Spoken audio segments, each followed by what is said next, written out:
On September 1st, 2025, the Päijät-Häme District Court in Finland sentenced Simon Ekpa, a Finnish Nigerian separatist leader, to 6 years in prison. The convictions spanned terrorism-related charges, aggravated tax fraud, and violating the Finnish Lawyers Act. Charges and legal grounds. The court found Ekpa guilty of participating in a terrorist organization and publicly inciting crimes with terrorist intent, supplying weapons, explosives, and ammunition to armed groups within Nigeria's Biafra region, aggravated tax fraud involving laundering or misreporting funds, practicing law without proper authorization, contravening the Lawyers Act. The verdict emphasized that even though Ekpa operated from Lahti, Finland, the serious nature of his actions gave Finnish courts jurisdiction. Ekpa's influence and activities. As a leader of the Autopilot faction of the banned indigenous people of Biafra, IPOB, Ekpa became a prominent voice after the arrest of IPOB founder Nnamdi Kanu in 2021. He utilized social media, especially X, to incite unrest and mobilize mass protests in southeastern Nigeria between August 2021 and November 2024. The court documented his role in organizing and equipping violent groups fighting for Biafran independence. Arrest and legal timeline. Ekpa was arrested in November 2024, alongside 4 others, by Finnish authorities on suspicion of terrorism financing and violent incitement. Preliminary charges, including public incitement and terrorist group affiliation, were filed in May 2025. Ekpa denied these allegations when he first appeared in court.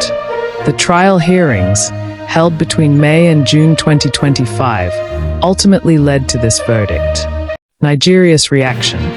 The Nigerian government, represented by the Minister of Information, described the conviction as a major victory in the fight against terror.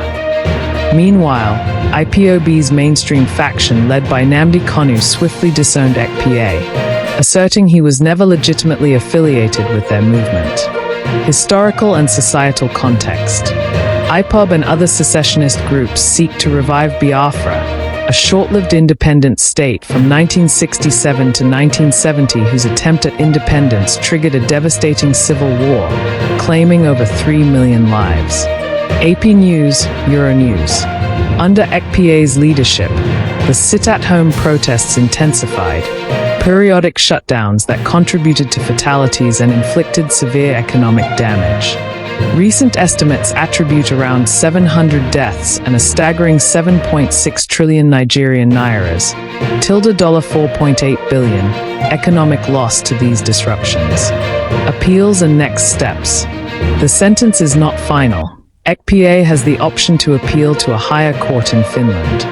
Additionally, while Finland will not extradite him, the Nigerian government continues to monitor developments and may pursue other diplomatic or legal avenues.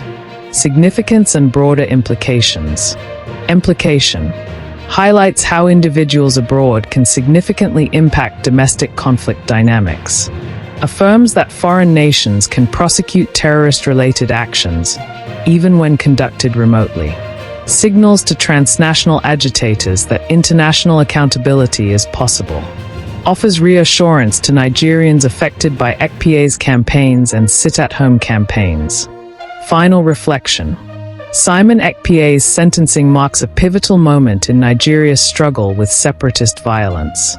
It underscores the growing reach of international law enforcement, the consequences of technological mobilization, and the importance of diplomatic collaboration in counterterrorism. His case also serves as a potent warning to others who leverage diaspora platforms to incite real-world violence, a reminder that no platform guarantees immunity.